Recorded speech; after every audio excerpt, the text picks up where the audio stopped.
I guess that works, that's on. Thank you everyone for being here this evening.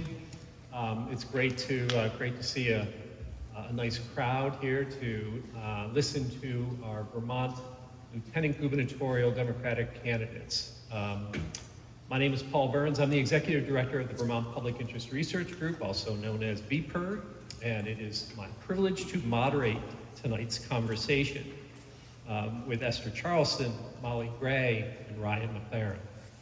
Before we begin, I'd like to thank our co-hosting organizations, ACLU of Vermont, Let's Grow Kids Action Network, the Vermont NEA, Planned Parenthood Vermont Action Fund, and Vermont Conservation Voters. I'd also like to thank the Vermont Farmers Food Center for allowing us to be in this wonderful space this evening. Tonight's format is pretty straightforward. Each candidate will have the opportunity for a 2-minute opening statement. And then I have questions from the co-hosting organizations, and the candidates will each have 2 minutes to answer those questions. We'll then have time, I hope, for some questions from all of you, which can be written down on note cards, and there are staff here who will collect those, and as time allows, I will read those to the candidates. And then at the end, to wrap up, we will, each of the candidates will have 2 minutes for a final wrap up. And we hope to get you out of here at 7:30. That is the goal. And so we have someone who will be providing you with a 30 seconds and a time's up. And when I see the time's up, I will encourage you to complete your thought and sentence, and we will move to the next. There are not going to be rebuttals, and I am not going to try to fact check anything said here this evening. That is not my role. And we, obviously we're encouraging candidates not to interrupt. I know we've got a friendly group here, and we want to give a chance for everybody to hear the answers to these questions that are being raised. Okay, earlier the candidates drew straws to determine who would go first, and then we will rotate who starts each next question, okay? So I believe we begin with Ryan, and then Molly, and then Esther. So let's go to Ryan. Thank you so much, Paul, and thank you everyone for coming to be here. It is quite special for me to be back in Rutland. My first job when I came back to Vermont after college and did an AmeriCorps year was as an organizer right here in Rutland City on Center Street in 2010, helping to elect our last Democratic governor, Peter Shumlin. And I've spent the last 10 years of my life working for Peter Welch, and one of the privileges in that work has been to work with Greg Cox, whose vision we are sitting in right now, the Vermont Farmer Food Center. And I have spent a lot of time with Greg trying to support what he is doing in this space because it is so valuable. It's such a Vermont expression of what community can be, to bring people together for food, to support our rural landscape and our working lands, and to do that in a place like Rutland City that doesn't always get to see the benefit of the beauty and nature around us. So I'm really proud to be here, and I'm proud to run for lieutenant governor, and I'm doing it now for 2 reasons. The first reason is my parents, and the second reason is my kids. I have 2 daughters, but I was raised in a 900 square foot house in Essex Junction by 2 parents who didn't get to go to college. And their whole lives, they worked their butts off so they could send me to a great public school, me and my siblings, and could watch their kids walk across a graduation stage and get a college diploma, an opportunity that they never had. And we had help along the way. We grew up on Dr. Dinosaur, so we didn't go bankrupt when I broke an arm, and we grew up on food assistance, so we had food in our bellies when my parents needed it most, and all that fit together, and it worked. It worked like the Vermont way. My parents worked hard, the community supported them, and in doing both of those things, a better life was possible for me. And I'm running now because there's a real question if that is possible for kids like mine. growing up today in Vermont who want to make a life here. So we have to change it, and now is the time. Thanks, Ryan. And Molly. Good evening, everyone. Thank you so much for coming out on a Monday night. And it means you care and you're interested. So we appreciate that. I appreciate that. I also lived in Rutland, and Rutland is near and dear to my heart. I worked for the late Judge Peter Hall. He said the Rutland was the center of the universe, and that always has stuck with me. So it always feels like I'm coming home in some way, and really nice to see some familiar faces here tonight. So a bit about me, I grew up in Orange County, born and raised on a vegetable and dairy farm, actually born in a farmhouse that still today doesn't have a dryer, dishwasher, or microwave, and deeply proud product of public education from kindergarten, high school. I also went to the Stratton Mountain School for a little bit, and the University of Vermont and Vermont Law School, and for the last 20 years have worked as a human rights lawyer, an advocate, as an assistant attorney general, and as Vermont's lieutenant governor. But I really want to talk about what I've been up to for the last 3 years. Some of it's been for the best. I'm now a mom to a 2.5-year-old, and I'll tell you, whatever I thought I knew about being a working parent, I quickly realized I didn't know. But I've also worked to launch and lead the Vermont Afghan Alliance, which is an organization supporting Afghan veterans and allies who risked everything for our government, helping them resettle across the state, including right here in Rutland, with jobs, housing, driver's licenses, and also immigration and legal services. But I'm back and running for 2 reasons. One, we know the years ahead are going to be the most dangerous, and we have to hold the line against this administration, and we have to protect fundamental rights. And that takes a lot of forms, and we're going to talk about that tonight. But we also have to seriously invest in those constellation of issues that are really going to change the course for the state. So I'm all in on that and look forward to getting into policy and taking your questions tonight. Thanks for having me. Thanks so much, Molly. And Esther. Good evening, all. Hi. It is so good to see you. Who am I? I am Esther Charleston. I am a wife, a mother to 2 beautiful souls, a 10-year-old and an 8-year-old, and a small business owner, an educator, and I'm running for lieutenant governor. That's why we're here. Because I believe that Vermont needs leadership that actually listens. So what is my work? When I think about being lieutenant governor and what that means, it's bringing people together. And when I think about where I'm from, I think about my mother, who is a Haitian immigrant, who built a nonprofit from the ground up, no institutional backing. And she just believed in her community and knew that her community needed her. And so I grew up knowing that leadership is important, that service is important, and joyful responsibility. So it's part of my DNA, and it's part of my call. And what has that call done? It's led me to work and be a part of, be an at-large director for the National Association of Commission for Women. It's led me to be on the Vermont Commission on Women and to be chair, voted unanimously.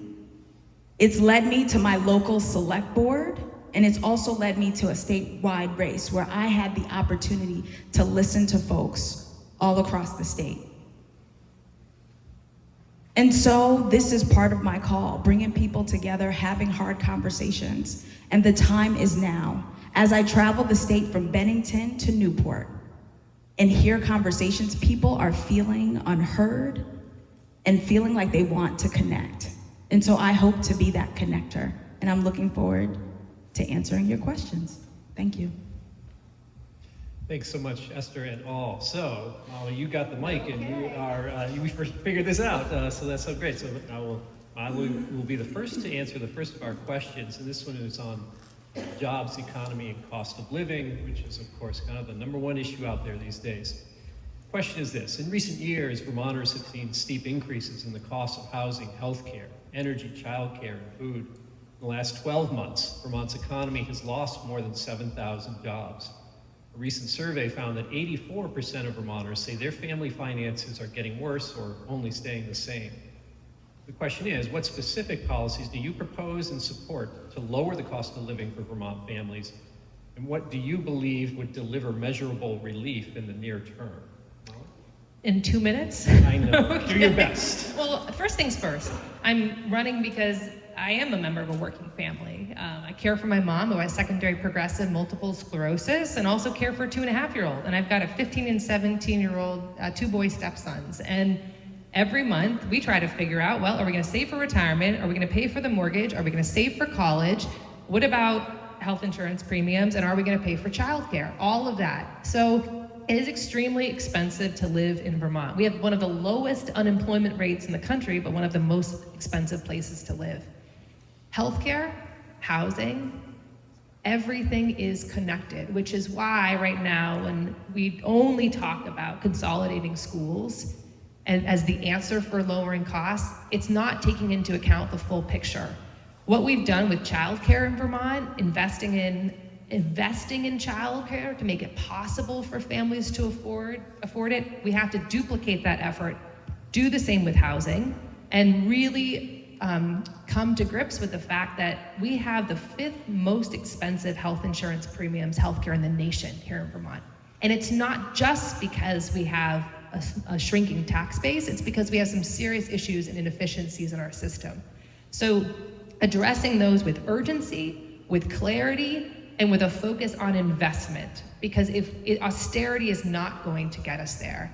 And the Lieutenant Governor has a role in that, not just in pushing for policies and pushing for that sort of fierce focus by the legislature, but also getting around the state, calling for an emergency task force to address healthcare, making sure that folks who are building, if they don't have the workforce to do that, that there are investments in our workforce. Those are the most important issues. Second to, or on par with protecting fundamental rights, it's supporting working families and working to lower costs, and we do that through investment. Thanks so much. Good on the 2 minutes. Let's see, Esther is next. Families are feeling the pinch. Families are feeling it, and I myself has been through that process as well. I think about housing. We don't have enough housing in Vermont. During my time on the select board, I had to step down because I couldn't find housing in my neighborhood, in my town. And so people are choosing to leave. And how do we make Vermont a place where folks can stay, where folks can thrive? Where they have housing, I think about renters, are they being protected as well?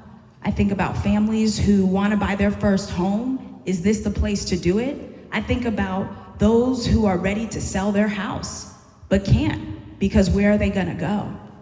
And so making sure that Vermont is a place where all of those folks can thrive. And as I think about policy, I think about investing in infrastructure. Yes, housing. Yes, making sure that we remove the regulatory barriers that don't allow us to build and make multi-family homes so folks have options. And so taking away those barriers is so important. Protecting our renters, because we have them and we need them, making sure that they're able to stay and afford. How do we prevent them from losing their housing?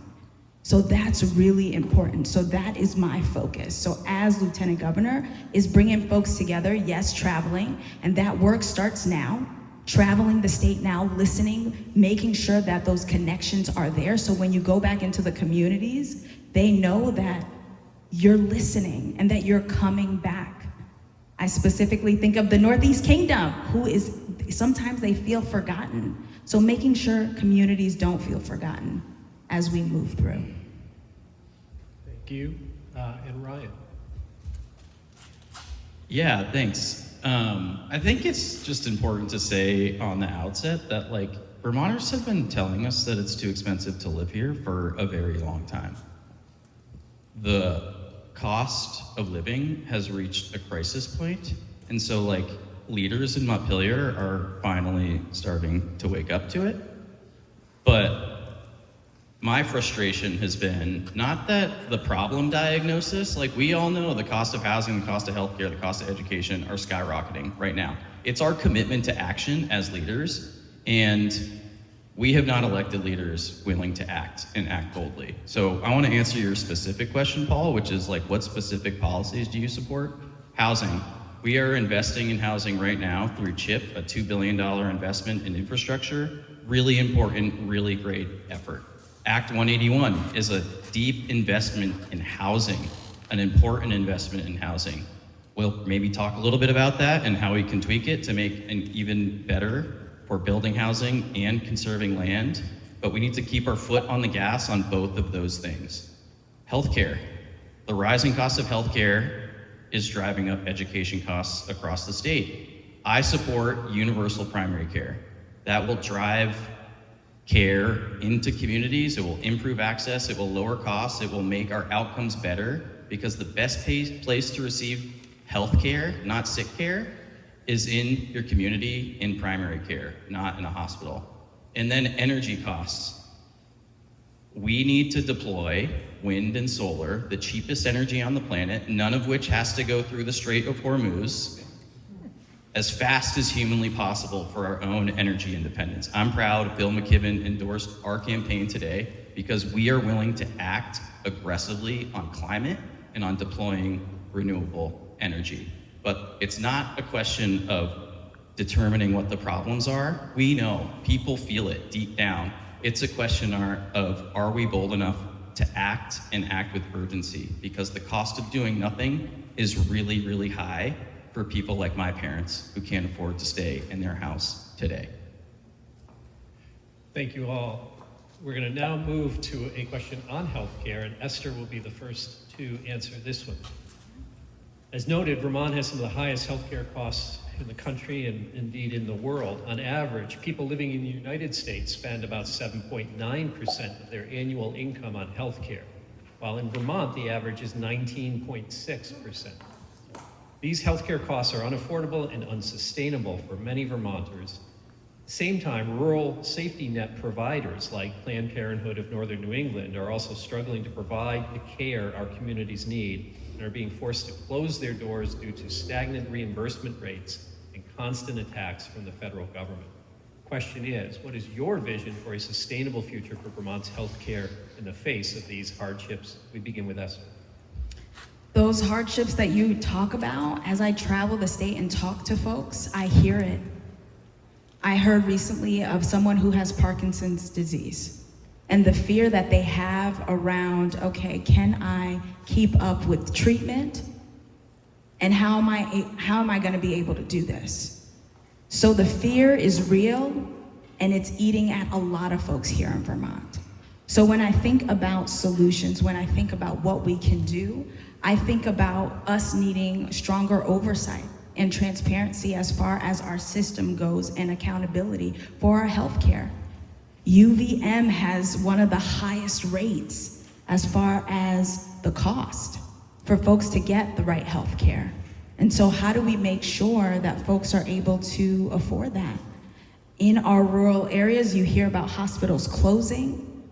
Is that accessible for folks? No, it's not. And so making sure that we're coming together to not lose those folks and protecting our funding, thinking about Planned Parenthood, protecting our funding, fighting hard, being on the state level, partnering with others who are doing the same, because we cannot do this fight alone. We need to partner with others. So finding those folks, asking for funding, and really asking for accountability and oversight. Thank you. Thank you, Esther, and Ryan is up next. Well, I just started talking about this a little bit, specific policies, but in the end, honestly, the solution to the exponential rate in healthcare costs needs to be a national one. I am a firm believer in a national single-payer healthcare system where healthcare is treated like a right, and it's not tied to your employment, it's not a privilege. And I know this from experience. I was paralyzed in a skiing accident 9 years ago. And on that day, I got in an ambulance at Mad River Glen that took me to CVMC to get in a helicopter to go to a helipad in Burlington, where I got another ambulance to take me to the ER at UVM. Every step in that process is a different bill. And I'll never forget getting a $10,000 bill for a critical care ambulance to take me from UVM Rescue across the street to the ER at UVM. That is a dysfunctional system that needs to be changed. And I was lucky, I had healthcare. I had great healthcare, and I still had to go out and beg neighbors for a GoFundMe to help pay for my rehab. That is inhuman, and we deserve a better system. Here in Vermont, we can drive down costs by improving access to primary care across the state. It is the cheapest, most effective form of healthcare. It can provide funding sources to frontline providers like Planned Parenthood to make sure people get the care they need where they need it. And we can use the $200 million that the federal government is sending to Vermont in rural healthcare transformation funding to help build a system that incentivizes care in rural communities. And so that has to be step one that we can do here at home. Thanks very much, Molly. Thanks. Yeah, I don't think there's a ton of light between us on the need for investment in universal primary care, and knowing that that's a piece of the puzzle, but we also know that we've lacked investments in mental health support and also long-term care. And by that I mean folks who may need additional support as they age. I'll share, unfortunately, the last few years, I've spent a lot of time in ICUs and also acute rehab. We only have 2 acute rehab centers in the state, and I know what it's like to get the Medicare letter and not know what you're going to do or where you're going to go. I don't know if anyone's been through that before, but it's pretty scary. So those 3 things together, as Ryan has said and Esther has said, when we can keep people from going to emergency rooms for common cold or bronchitis or UTI, and you name it, like, that's when we save costs. But we really need leadership at the statewide level, because when we leave it to hospitals to decide what to cut, they generally go for the lowest hanging fruit, least expensive thing. And I don't know if folks know what happened in Lamoille, but they closed labor and delivery. And I shared this earlier, and I'll share it again. You know, I arrived at the hospital 8.5 centimeters, dilated with a 2.5. Now I have a 2.5-year-old, but things got real quick. And if you're in a rural area today, you're not thinking about, you're taking that into account. So there's not a lot we can do on the federal level. We know that, but there are things that we can control here at home. And healthcare is such a huge cost driver. So, if there's 2 issues, it's healthcare and housing, and they're both related to our demographics and growing a workforce here in the state. And we want to be able to take those pressures off of our businesses, who right now are carrying a lot of the weight. So it's linked to so many things, and we have to act with urgency. Absolutely, couldn't agree more. Thank you all. This next question has to do with what we're asking of our wealthiest Vermonters.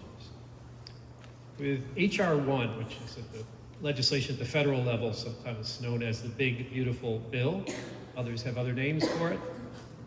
Congress and the President have taken our hard-earned tax dollars to give massive tax breaks to wealthy individuals and corporations, putting pressure on our state budgets for years to come, and giving the top 1% of Vermonters receiving tax breaks that average $57,000 a year. Given the massive needs of this state in healthcare, food security, transportation, and so much more, do you support tax fairness through the creation of tax brackets for the wealthiest Vermonters? And Ryan, you will start this one out. Yeah, absolutely. I support Vermont having the most progressive tax system in the country. We deserve that, everyone here. The question for me is, that can't be our solution alone. How we decide to divide the pie that we have today is not going to solve for the exponential increase in housing costs. It's not going to solve for the increases in education costs and the decreases in outcomes in education. It's not going to solve for the increases in our healthcare costs. So we have to be able to do both of those things at the same time. My fear sometimes is that we can pick a useful enemy. Jeff Bezos, Mark Zuckerberg, billionaires that have outsized influence in our political process. But that alone will not solve on the ground issues. Naming the bad guy is not doing the work to fix the broken systems that are driving up costs and are making it harder and harder for us to make that pie work.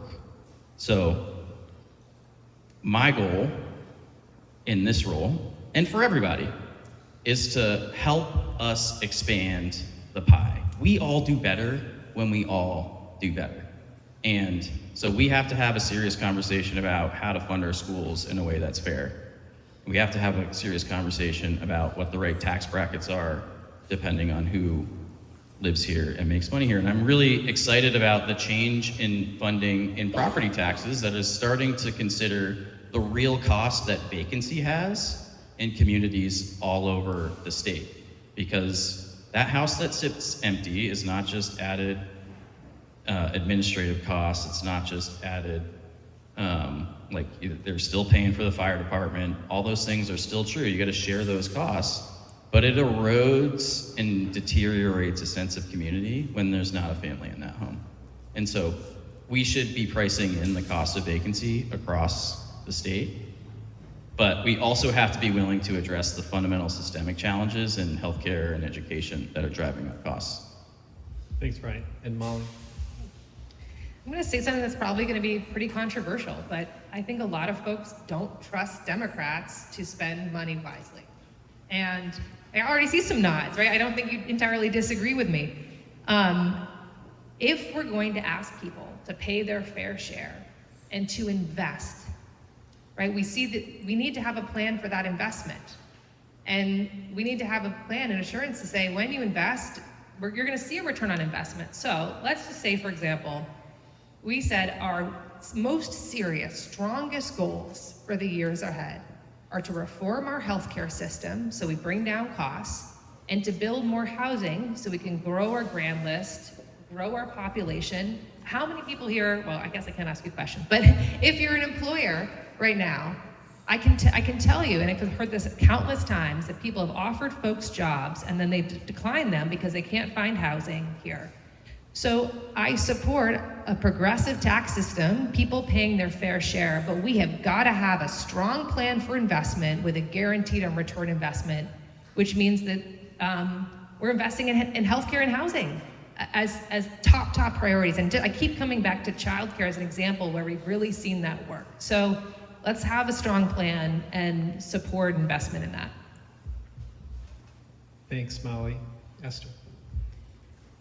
People paying their fair share, absolutely. I think about Massachusetts. You want to think about success, who recently put together a fair share amendment, and they were able to garner $3.3 billion extra in revenue by taxing people who have more than $1 million. $1 million or more. That small shift they were able to put into their education. Trust me, we know what to spend it on. Education right now is in some serious need, it needs some help, our education system. As far as cost, bringing down the cost. Everyday people are feeling the taxes on their homes. They're feeling that pressure, the pressure that has not gone away. We've been talking about this for years, and it's still a problem. I think about transportation in the rural areas where folks are not able to get to the hospital or get to a doctor's appointment because they can't get there because they don't have a car. I look at our roads in Vermont, all the salt that has destroyed our roads. We can invest in the infrastructure. So it has changed Massachusetts in a way that they still don't know what to do with. And I believe we could have that same freedom here in Vermont as well. Thank you. This next question, we'll start with Molly. You guys got this down. And this is a question about education financing. Currently, about half of Vermont homeowners pay their education property taxes based upon their income and their family's ability to pay. It used to be about 2/3 who paid that way. But the wealthiest Vermonters do not pay their education tax based on their income.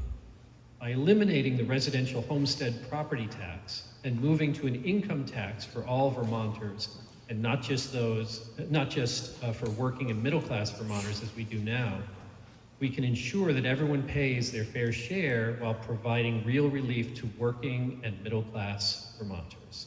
As Lieutenant Governor, would you agree to break a tie? This is getting very specific. 15-15 tie in the Senate in order to eliminate the residential property tax in favor of moving to an income tax for all, so that all Vermonters, including the wealthiest, pay their fair share for our children's public education. I would strongly consider that, likely support it, if I knew that we had done the work to actually address healthcare. And I think that's the biggest issue. Healthcare continues to be the largest driver of our education spending. And there hasn't been, right now, it's healthcare, it's mental health support services in schools, and then special education. And I was up in Harwood last week where not only had the Harwood School Board figured out how to navigate the 36% increase in health insurance premiums over the last 3 years for their budget, but they had also, now they're also navigating what would happen if they had to bring their foundation formula from 218 to 212% with a significant per pupil tax from the state up to $1 million. So essentially they're being forced to consolidate whether they want to or not. So I guess I appreciate the question, and if the question is, do we need to have an equitable tax structure that supports a fair education system? Yes, but not without truly addressing the cost of education right now, and the biggest cost driver being healthcare. Thanks. Esther. I would say absolutely. Relief for the everyday Vermonter right now, especially when it comes to their homes, the complaints I hear from folks as I travel the state looking for relief. I remember being on the select board, people coming in and applying to say, hey, I can't afford my property taxes right now. The value of my house has gone up and I just don't know what to do. So to have results where we're able to remove that burden for a majority of our Vermonters here, yes, I support it. Thank you. And Ryan, you'll finish this one up. It's quite a specific question, Paul, and I'm struggling to remember each individual detail. But what I'll say is the thing that matters most to me in this education conversation is what's driving the best outcomes for kids. And we can do both things at the same time. We have to do both things at the same time. We have to save money within the system, and we have to get better outcomes for kids. And I'm open to any conversation that folks want to have about how to fund an educational system that will produce educational excellence for every Vermont kid, whether you grow up in Essex Junction like me, or you grow up in East Haven over in the Northeast Kingdom. Like, that's what matters most in this conversation. And a progressive tax system to put money into the education fund, yes. Is income tax the only way to do that? No, I don't think so. Like I said before, like, there are real costs to the housing crisis in communities all over Vermont. And instead of closing schools or consolidating schools, like, I want to fill our schools with kids by building housing, by growing our grand list, and by taxing the cost of empty homes in communities all over Vermont. If we're just providing homes, or like, not, there are still towns in Vermont where the non-homestead tax rate is lower than the homestead tax rate. That should never happen. And so we have to treat the use of the property differently. If it's an Airbnb, if it's a luxury home, if it's a hunting camp, those are different circumstances, and we can treat them differently. And that will go a long way to making both our education fund more progressive, but also pricing in the cost of vacancy to community life in rural communities all over Vermont. Thank you. This is a question about early childhood education, which has been touched on a little bit here already. Vermont has made considerable progress on childcare since the passage of Act 76. Over 100 new programs, 1,200 new spaces, and childcare becoming more affordable for thousands of families across the state. Gaps still remain, and childcare is still out of reach for far too many. Where do you think we go from here in terms of building a childcare system that fully meets the needs of our state? And Esther, this one begins with you. When I moved to Vermont, I had a 4-year-old and a 2-year-old. And I couldn't put them in the same childcare because there was not enough space. So I had to drop one off in Middlebury, and then the other in North Ferrisburg, and then drive all the way back to Middlebury to go to work. So you can imagine the commute, and I'm so grateful I had a flexible job at that time that allowed me to do this. But what I learned during that time is the importance of the at-home childcare. When I think about our rural areas, that's how they do it. Supporting those who are willing and open to open their homes and get the certifications they need to welcome children into their home. And let me tell you, my son Lawrence had a blast. I have a picture of him as a doctor eating pizza and having a wonderful time. And let me tell you, that caregiver, that child care provider became family, and she had to move. She couldn't afford to stay and had to move. So how do we support those who really want to be a part, to be a solution to a problem in Vermont? Help them make sure that they have the right licensing and are able to stay here. So that is something that I would support. Thank you. And Ryan's up next. Yeah, I couldn't agree with Esther more. I think the fundamental challenge in our childcare system is that it's just too damn expensive to live in Vermont right now, and the people doing the work can't afford to stay or need to look. My daughter had 2 childcare providers when she first started going to school that left to become like gigging musicians because they made more money just traveling around doing shows than they did providing childcare.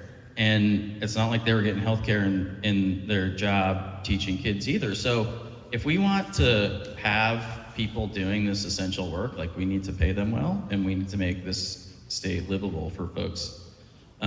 But what can we do more? It's an all of the above strategy. We need federal investment. One of the proudest things I did in my time in Senator Welch's office was help secure $1 million funding request for craftsberry saplings up in the Northeast Kingdom. That would quadruple the number of slots available in that area, an area that is quite rural and quite challenging to find childcare. And that has knock-on impacts on businesses, on families. It's a great success, but we can't rely on federal funding alone. We have to drive down costs here in Vermont for the people doing the work to continue chipping away at this. But Act 76 has been an amazing success. Both my kids were in the same childcare facility, and it was a sole proprietor. They were closing for a number of reasons, and the incentives and funding that came along with Act 76 made sure that their school stayed open and another center could take it over. And I'm really, really grateful for all the hard work that's been done by a lot of people in this room and some of our organizers here to make that possible. But we need an all of the above approach to keep chipping away at it. Thanks, Ryan. Molly. Couldn't agree more with so much of what's been said, and we'll just share a small anecdote. I remember I was in the second trimester, and some best girlfriends were like, "Molly, you need to apply for childcare." And I was like, "Apply for childcare? Like applying for college?" I'm like, I don't even know if this baby's really gonna come. But that was the truth. I applied to 5 places. The YMCA had a 250 child waiting list, that's wild, but we were lucky. We got in to the Edge, Kids in Fitness, and every day when I pick up Jack, I'm like, these teachers are absolute heroes. for all they provide. And they're early childhood educators. They're not babysitters. They are doing tremendous work. And they need to be paid a livable wage so they can live where they work and work where they live and not have to be moonlighting, doing something else to just be able to afford health insurance. So we've done so much, as everyone said, with Act 76, and I was so proud as Lieutenant Governor to fight for it. I will always be a champion for childcare and paid leave because, one, I think it's what working families deserve, and two, every time we lose someone from the workforce and they're having to make that choice, we lose a taxpayer, which we can't afford as a state needing a strong tax base. So the next piece is really building the workforce. And I think to fully realize 76, we need to incentivize folks getting the training, getting the certification, and having a good salary, a salary that an early childhood educator deserves. Thank you very much. We have two more set questions, so two more rounds, and then if you have questions that you would like to ask, I think we have a process where some have been collected. That's great.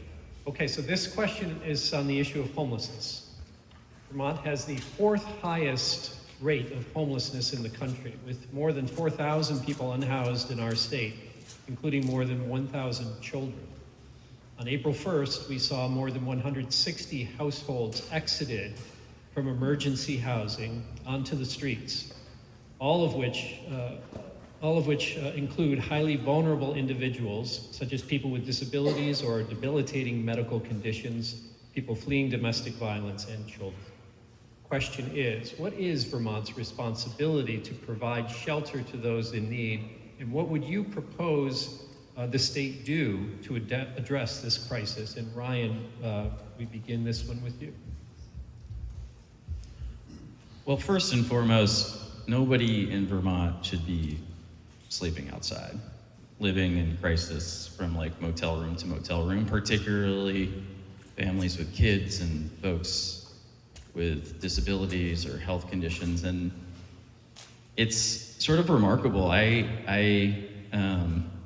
measure my life in periods, and then as soon as I came back from college and started working here, I started coaching lacrosse at Burlington High School and serving on a school board. And in both those cases, we were not talking regularly about students that were unhoused and trying to figure out how to access their education from a car. And fast forward 15 years of coaching and more time on school boards, and that was the conversation I was having regularly with kids about where they were going to sleep that night and if they were going to have food and how I could help them do both. And so,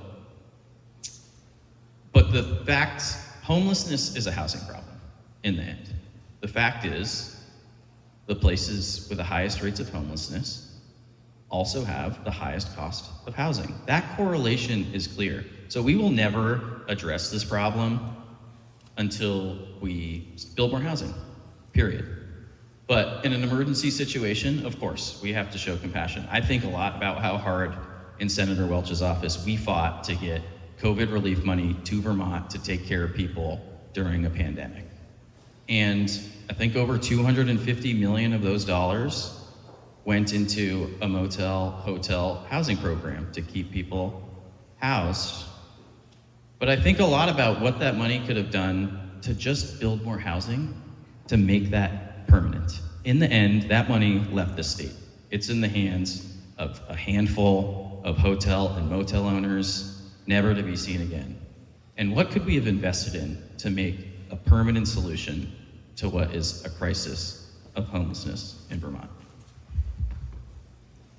Molly. Just to add on so much of what Ryan has said, which is spot on, I think so often about the work I've done over the last 3 years helping to support the Afghan community, folks who, again, really did so much for us and our country and then are here trying to find a job and to find housing, and that constellation, like how those two things fit together. And a one-bedroom apartment, if you're lucky, for just like the very basic one bedroom in Burlington, $1,800 a month. And I don't know if folks are doing the math on the take-home pay calculator on what that means, but not a lot of jobs are paying you $60,000, $70,000, $80,000 to afford that rent. So the fact that we have an unhoused population, most of us don't have a major reserve to cover emergencies. We are 1 or 2 paychecks away from having to make some really, really tough decisions. So it's, frankly, it's a failure of leadership, and it's not to say that we can end homelessness for everyone forever, but the fact that we haven't invested in making housing affordable, that we haven't invested in substance use prevention and mental health support and a really accessible local primary healthcare system, it's so much of the reason that we are where we're at today. And then ultimately, we really push it down to our municipalities. And I was down in Brattleboro recently, and they said, Molly, we've spent over $600,000 in our municipal budget to respond, emergency services responses to the hotel motel program in the area. And that's something that municipalities are taking on, and maybe Rutland's felt that as well. But the answer here really comes from the top. And frankly, like as a human rights lawyer, I'm like, housing is a human right. And you don't send people who have very specific needs and challenges onto the street. We just don't do that. We don't do that in Vermont. So we need to change course, and I'm glad you brought that up tonight, because not enough people are talking about it. Thanks so much. And Esther? I'm a firm believer in investing in prevention. Like Molly has said, folks are at times 1 paycheck away from becoming homeless. I worked as a dean at a public middle school, and we did have conversations meeting with students who were homeless. And so how do we make sure that doesn't happen for families? How do we support? And I believe that Vermont, the responsibility is on us to have rental support, to invest in prevention, and to have emergency support. Is emergency support the long-time solution? Absolutely not. But starting somewhere, having folks not have a home and sleep outside is not acceptable. And so as Lieutenant Governor, I think it would be very important to advocate making sure that prevention is how we move forward.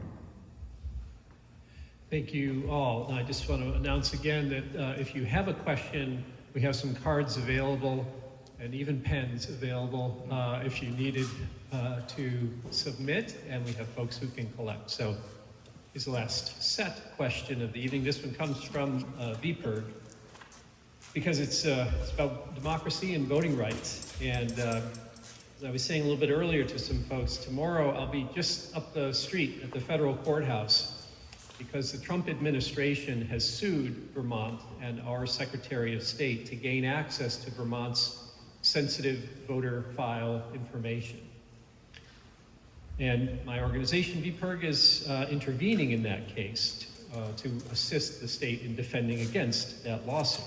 So, cards on the table, that's our interest here. President Trump and the Republicans in Washington have also pushed restrictions on mail-in voting, which is a service that a majority of Vermonters now rely on. And they've backed the so-called SAVE Act, which would require costly documentation to register to vote. In effect, the SAVE Act would implement a backdoor poll tax. In the face of these efforts, what will you do to protect Vermonters' voting rights and ensure access to the ballot for all eligible citizens in the state? And Molly, we begin with you. Sure. I was at the Changemaker Summit this Saturday, an incredible, I think there were probably 350, 400 people there. Sarah Copeland-Handis, our incredible Secretary of State, was there explaining just how she is absolutely in the trenches right now. And I guess I just want to share with you, I'm stepping forward to run for Lieutenant Governor because we need the A-team in every single office right now to hold the line. Mike Piechek's doing that. Charity Clark, our incredible Attorney General, is doing that, using every legal tool in the book that we've got, be it on making sure we get the funds we're entitled to. And then Sarah Copeland-Handis is absolutely doing that, handing over our Vermont voter data. So I would fiercely support the Vermont Voting Rights Act, which is basically codifying voting protections here in state law. So hopefully we can still have vote by mail, which has been huge for Vermont, not just during COVID, but for overall participation in our process. here at home. But that work, we can't really wait for years. We have to do it every single day right now. There's even concern about how we protect against voter intimidation with ICE being at polling places in November. And this isn't, I was like, is this real? This is absolutely real. So the action, the steps that we take as candidates, like it's our responsibility to share information, right? Request your ballot, have a plan to vote, speak up, counter misinformation about voting, and doing all that we can to hold the line here at home. That is our responsibility right now. And next we go to Esther on that one. Thank you. So I absolutely agree. Standing with Sarah Copeland Hansis and making sure that folks have their right to vote, and not requiring all this extra documentation. But I also think about expanding voter education. So yes, we can have those rights, but they mean nothing if folks don't use it. I was having a conversation with someone in Middlebury not too long ago. She's in her 50s, and she is now registering to vote because we had a conversation. Why does she not feel empowered? Why have the rights if she doesn't feel like she can use those rights? And mind you, she was born and raised in Vermont, raised children in Vermont, and never voted. So yes, let's fight in the court, but let's not forget the people and making sure that we empower them to know that your voice matters as well. Thanks, and Ryan. Yeah, what I'll do, I've been doing the work to try and protect our voting rights here in Vermont federally as best we possibly can. And then also, I've been working with this group, a new group that's formed here called Rev Up Vermont, that's talking about how, we hold dear our tradition of local town meetings and what that means for representative democracy. But there's a lot of people in our communities, people that look like me and get around like me, that sometimes can't access that. And so what does it mean to be a full participant in your local community decision making when you are excluded from the process of town meeting? And so that's important work we can do here locally. We can support universal vote by mail and primaries too. That's something we haven't done. But in the end, I just so agree with Esther. Our democracy is a practice. It is something we do every single day in little ways and large ways. And our democracy is a bet that we all have agency and we all get to participate. We all have power, and we get to use that and exercise it through our vote. And so one thing we all can do is just vote. I've spent my entire adult life in Vermont voting and trying to encourage people to participate in our democracy. But it's also a practice of community. Everything we do every single day to fight the sense of nihilism that's creeping into our communities because Donald Trump is tearing us apart, and to fight the sense of cynicism and hopelessness and despair. Representative Ballin says this all the time, but the antidote to despair is action. We can get up every single day with a commitment to make our community stronger, to help our neighbor, and to fight that sense of nihilism with neighborism by taking care of each other. And I just believe there's policy work we can do, but so much of the work that we as individuals have to do is to just build that sense of community with each other. And Vermont is a place where we can still do that. Thank you all very much for your responses to those kind of set questions that we had asked. And now I'm happy to go to a few of the questions that you all have submitted here. First is on an issue that we have not really touched on, only just a little bit, and that's on immigration, immigration protections, ICE. Thank you. As I'm sure the three of you know, there are bills making their way through the State House now that would provide some greater protections against certain actions of ICE, so requiring identification, no masks, safe zones so kids could go to school and use certain government agencies and so forth without worrying that they might be picked up there. What can you say about your stance on immigrations and custom enforcement here in Vermont, and what you might be supportive of? And Esther, we will begin with you. So ICE, it's new in name, but it's not new to the United States. My parents came here as immigrants from Haiti, and we're fighting that same fight that we're still fighting today. Working in the public schools, seeing children crying because they're scared that ICE may pick them up, seeing that in real time and still happening now, I'm in support to make sure that there are restrictions, that they can't just pick up children at school, that they can't just raid and pick up folks that they don't even have warrants for. Unacceptable. I believe in protecting all who are here, who are choosing to live a life here and thrive here. And so, yes, ICE, get out. Let's see, we go to Ryan next. Yeah, thanks, Paul. I mean, I have a lot of confidence in the work that's happening in the legislature, in the House Judiciary Committee, and the Senate Judiciary Committee to help address the real fundamental problems we saw in the ICE raid in South Burlington, and to make sure that Vermonters, our government, and people in with responsibility are living up to our values. And my grandparents were immigrants, but they didn't deal with this, actually. So I think it's really important to call out the fact that the French-Canadian farm family that came down from Quebec was not dealing with this shit. It just wasn't happening.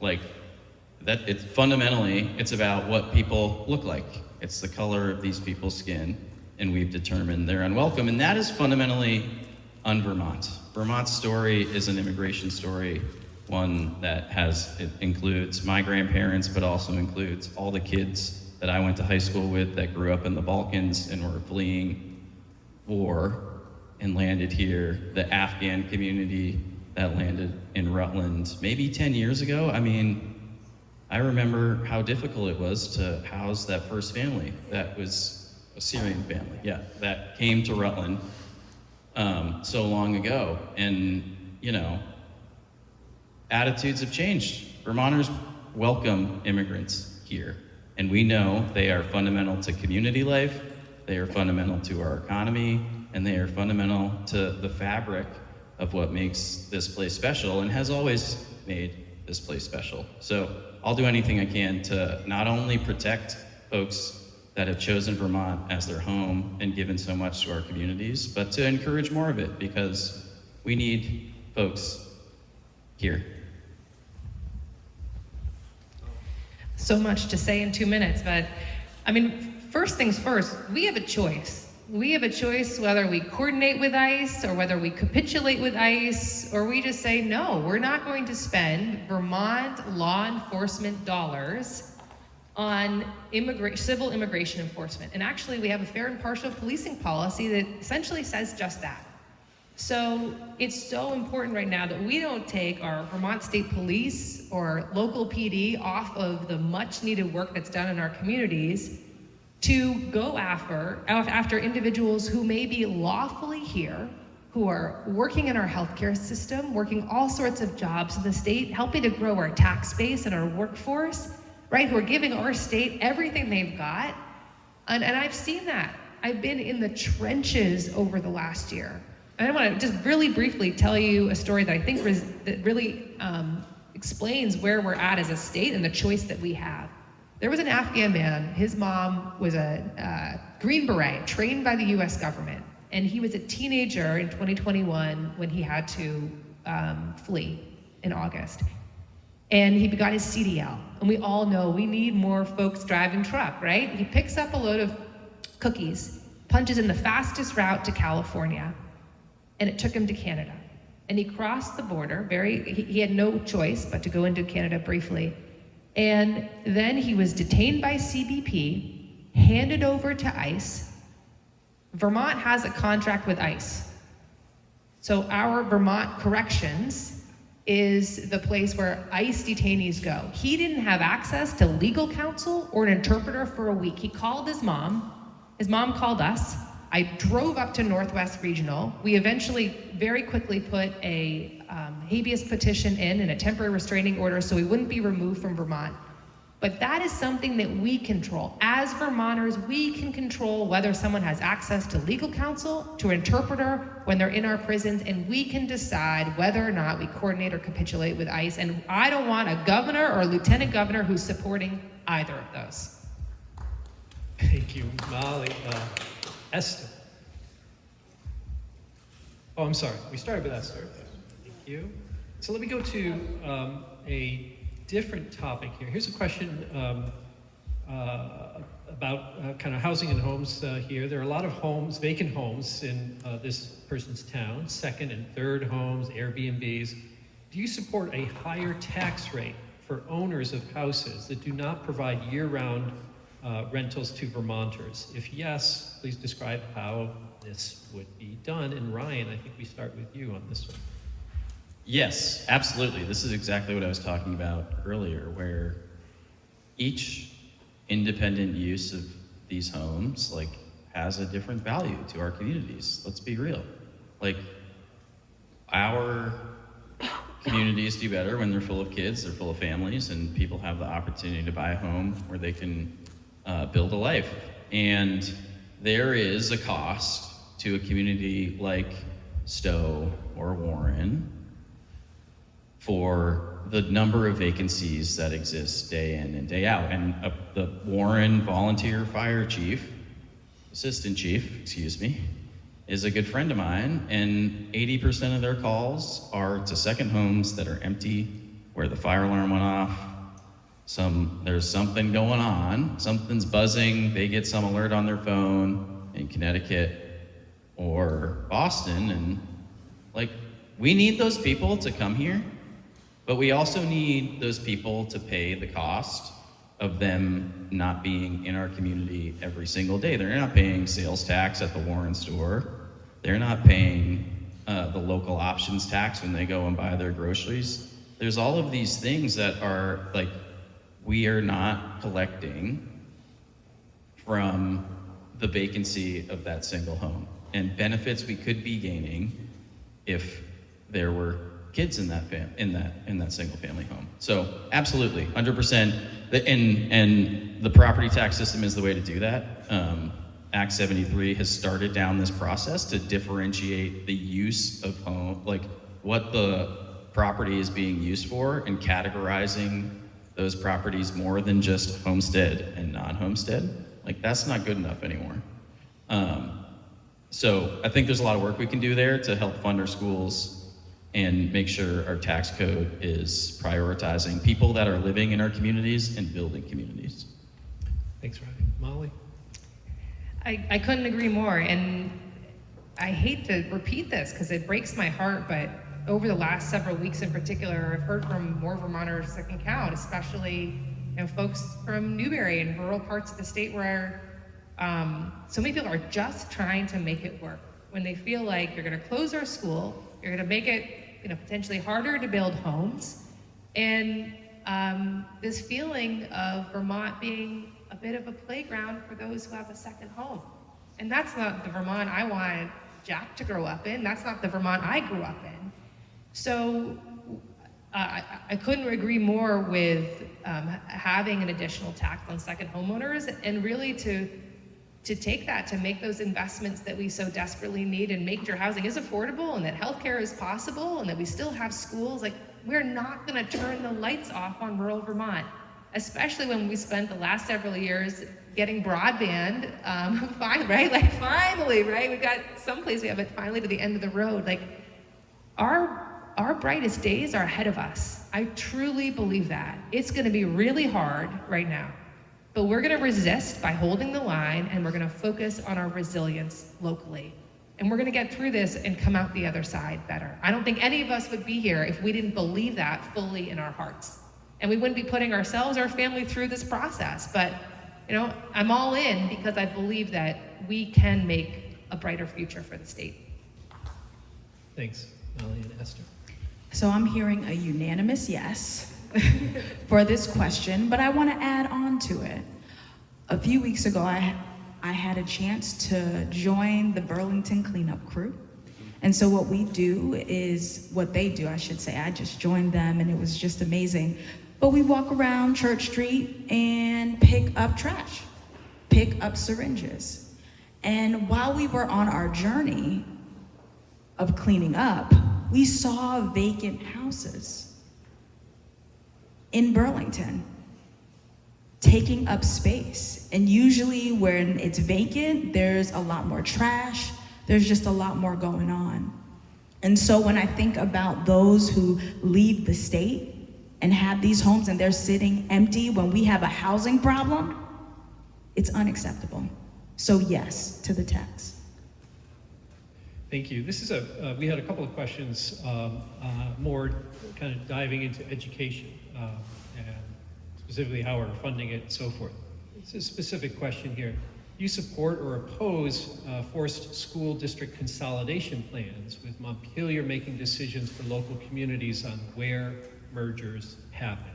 Molly, I think we begin with you. Yeah, I don't. I really don't. And again, I think I've said it a number of times, but I'll say it again, that the root driver has to be addressed. And what a shame. What a shame it would be if we move forward with a forced merger process that doesn't promise any tax relief, property tax relief to Vermonters, and we ultimately put healthcare costs on our kids, which isn't fair. I strongly support the thoughtful process that the task force came up with over the summer and the fall, connecting with more than 500 Vermonters, coming up with a thoughtful, data-informed process that actually does have financial savings for the state. I think a lot of schools and communities also want to figure this out. So let me just say, growing up in Newbury, our elementary school is on our town green, and it is everything. You turn the lights off on our school, we're done. We're done for. Like, no one's gonna move to Newbury, and it's the great town. But my brothers, we all moved away from the farm. We're like, we gotta get out of here. And we all came back. I'm not working on the farm, obviously, but they are, and they all have kids. They say, Molly, the Newbury of today is not the Newbury of our childhood. They know that, the town knows that, and they're working to help figure out what a voluntary merger process would look like. Because I trust our towns to know what's best, and I trust our towns to be part of the solution. And I think that with a thoughtful investment in healthcare, we can truly change the course. But I do not support a forced merger process. I think it's a short-term Band-Aid that'll have tremendous economic impacts on our state for years to come. Thank you. And Esther is next.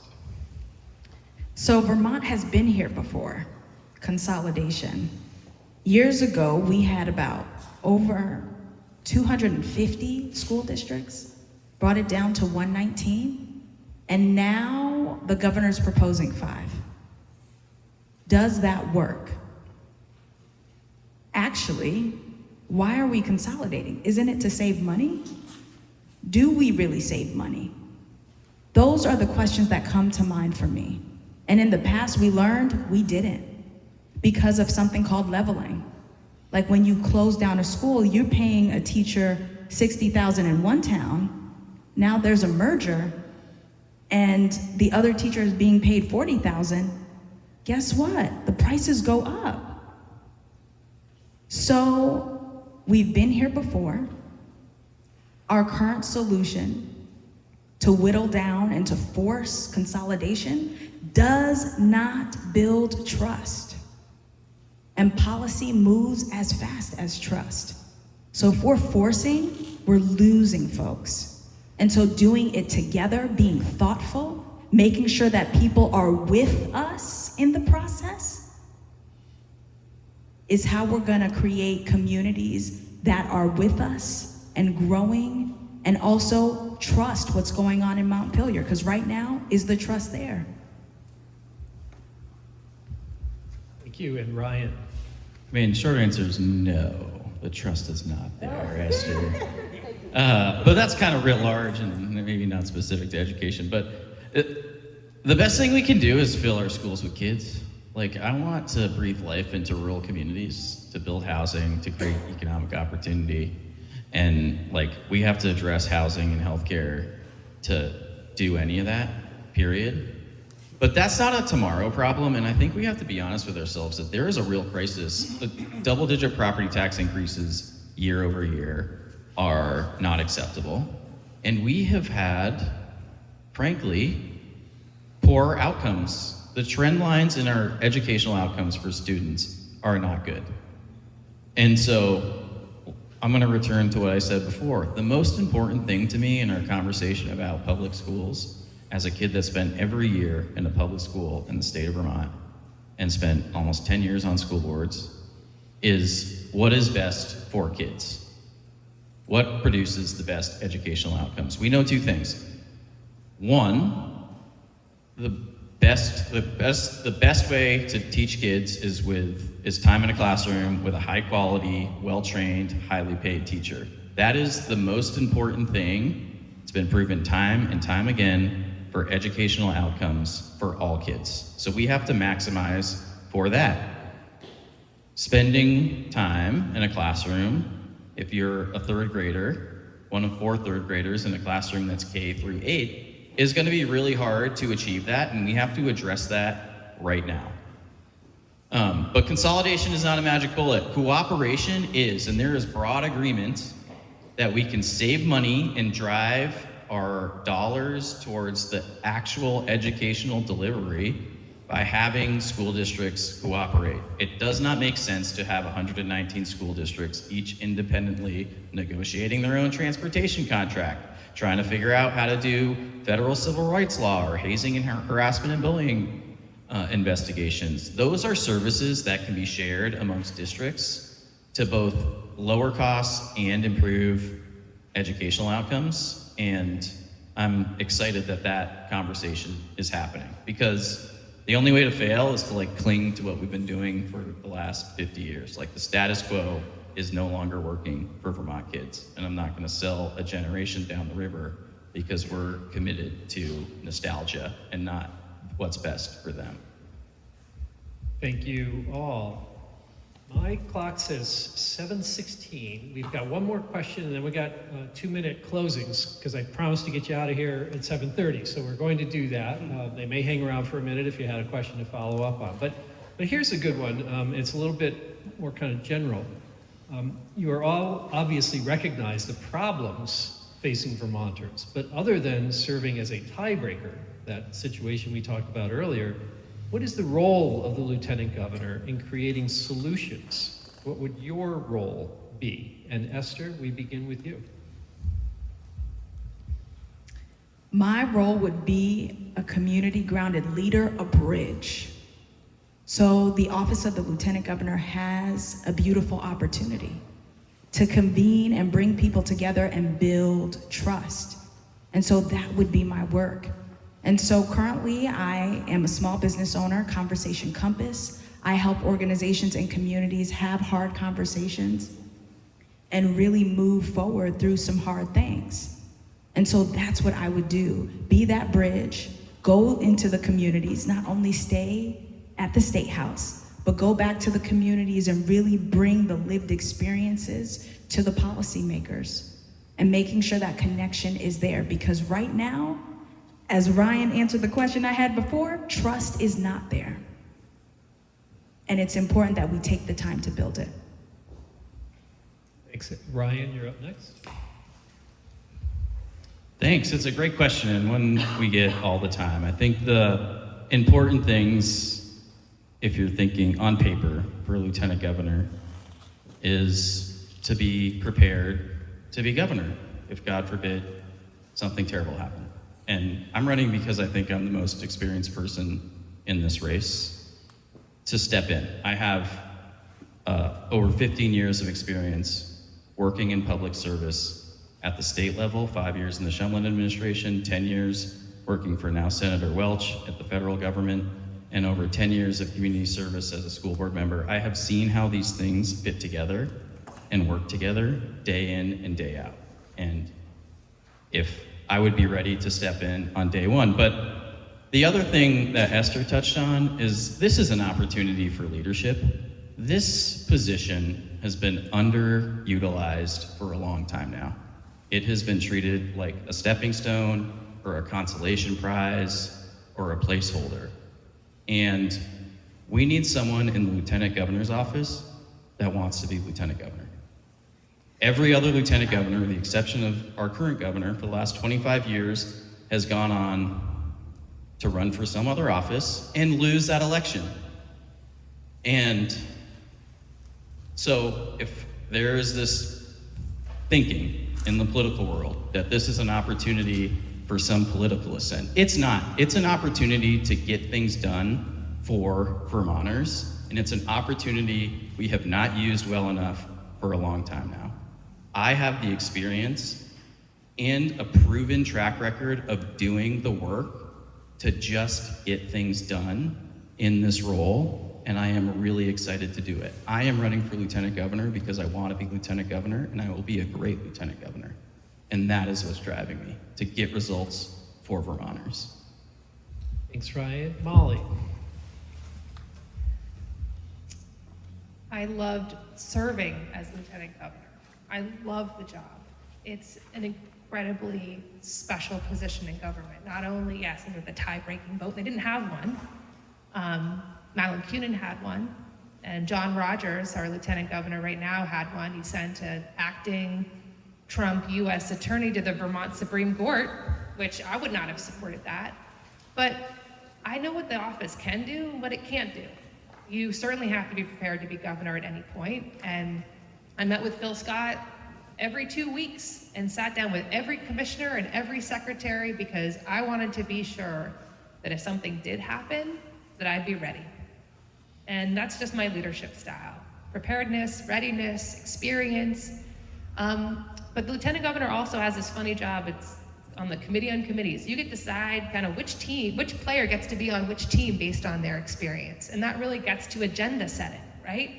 We want the smartest people on healthcare on the healthcare committee. We want really smart leaders on the housing committee. And then there's presiding over the Senate, which that's not a throwaway job. Every day you go in after studying which bills are going to come up. You figure out which bills are going to go to which committees. You're ready to answer questions around germaneness. We will have 22, I think, new senators, maybe even more than that next year, who've served maybe one term, maybe two.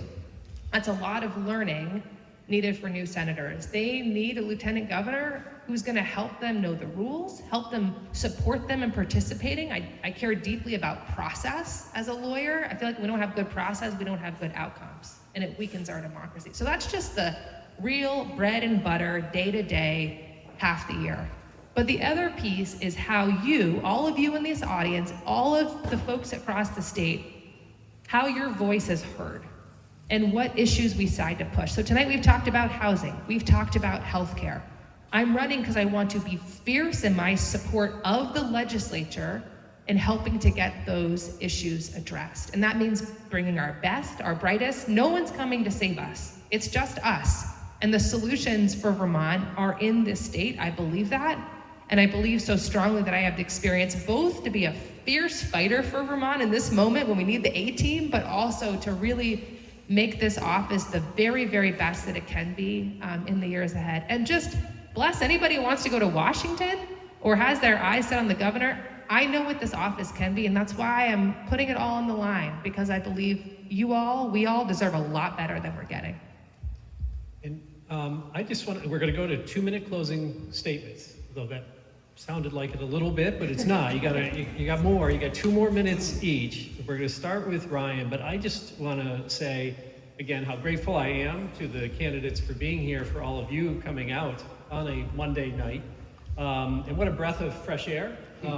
3 smart, committed, concerned candidates sharing, great thoughts, ideas with us here. I know this is not the very beginning, but early in the process, and you're going to be doing a lot of this, sitting down with each other. And I hope that everybody here and those who ended up watching this at a later date appreciate the thoughtful answers that you've given here this evening, and we look forward to more to come.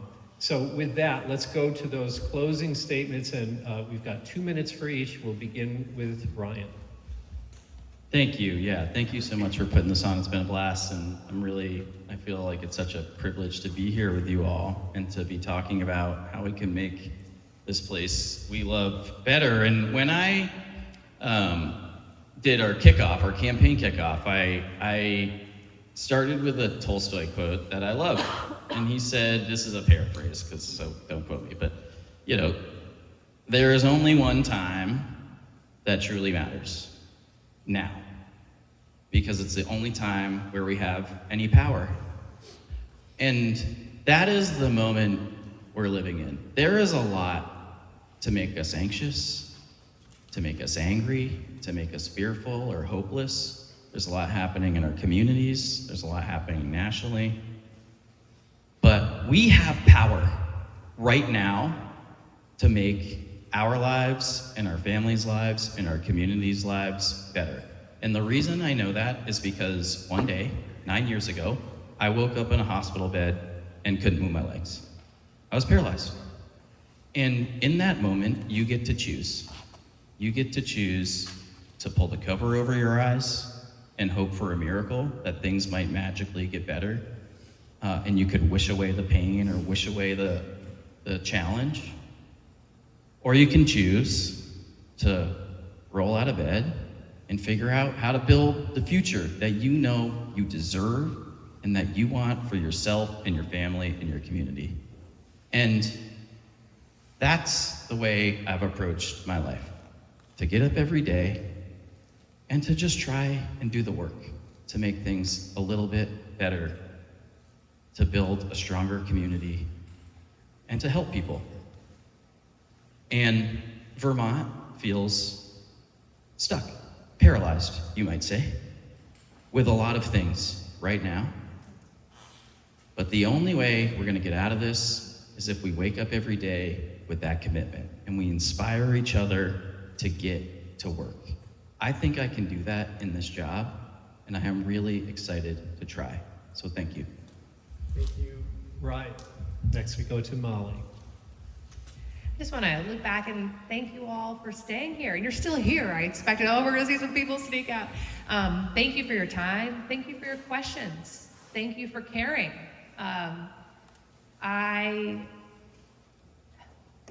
It takes a lot to run for office right now. And so people are like, why the heck are you doing this? It takes a lot when you've got kids. But I think we're all here because we deeply, deeply care. And I just want to thank Ryan, thank Esther. It's every time we get to stick together, I also learn something new. And I'm like, man, we're good people and we care. And we're here because we care too. And we all have come forward and shared a lot of differences tonight. And frankly, there's not a ton of differences in our policy perspectives. There's differences in our experience. I certainly have the experience of having served as lieutenant governor. Having built an organization from the very bottom over the last 3 years. And what brings me back to the work is because of the deep concern I have about how we're gonna get through the most dangerous next 3 years of this administration, if it is only 3 years. And really how, again, we're using every tool that we've got here in Vermont. And again, we've got other statewide leaders who are doing that, but I want a lieutenant governor who's equipped to do that too. And then how we change this narrative that austerity is the answer, because austerity and vetoing and cutting and cutting and cutting and cutting is not the answer for Vermont.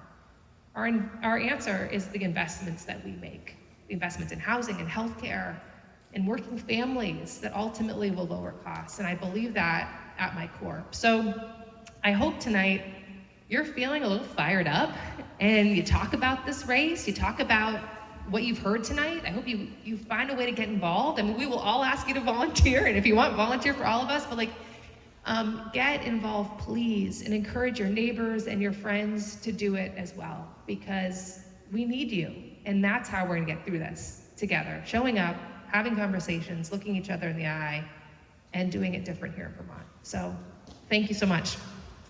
Thank you. And Esther. We're living in a moment where folks are asking, can I still build a life here? I have the beautiful privilege of working with folks who, through the reunification process and making sure that they're able to have access to their children, coach them through. And when you see people on their worst day who choose not to give up, that's the Vermont I'm fighting for. That's the Vermont I know we can be, where all of us are thriving, where all of us can build a life here and do well, whether we have the resources or whether we don't. But for folks to know that they have access to us, for folks to know that, hey, what I'm saying matters, somebody is actually listening, somebody will come back to my community and not forget, is really important. So when I think about my why engage? One, I'm a Black woman running in a predominantly white state. Can we talk about the elephant in the room? But I still choose to show up. When I look at my children who, y'all, they are having the time of their lives in Vermont right now. Running in the grass barefoot. That's the life I wanted for them. And I'm able to create that and build that. So when I think about the Vermont that I want to see for the future, hey, I might not see all of what I want, but to be part of the brick, laying down the brick to create a future for our children, and then think about those who sacrificed in the past and what they built for us, that gives me hope. And that gives me the courage to show up every day and do this work. To go all around Vermont. I see my time is up. All right. But yes, it's my honor to run for Lieutenant Governor. And as Molly said, I hope you volunteer for us and sign our petitions. Thank you. And chip in if you can. And chip in financially if you can. That's what I'm a second Molly on that one, all right? Hey, let me say, it is not easy doing what these good people are doing, not just tonight, but a lot of nights and a lot of days from now until primary day and beyond. And I am grateful to you all for doing it, for being here tonight, for sacrificing in the ways that you are, and doing this really good work. It makes me feel good. It gives me some sense of hope for our democracy. This is exactly what we need. You all do too. Thanks to all of you for being here, all of our volunteers and staff who helped to make this happen in the co-sponsoring organizations. And please join me in giving a round of applause to our candidates here tonight.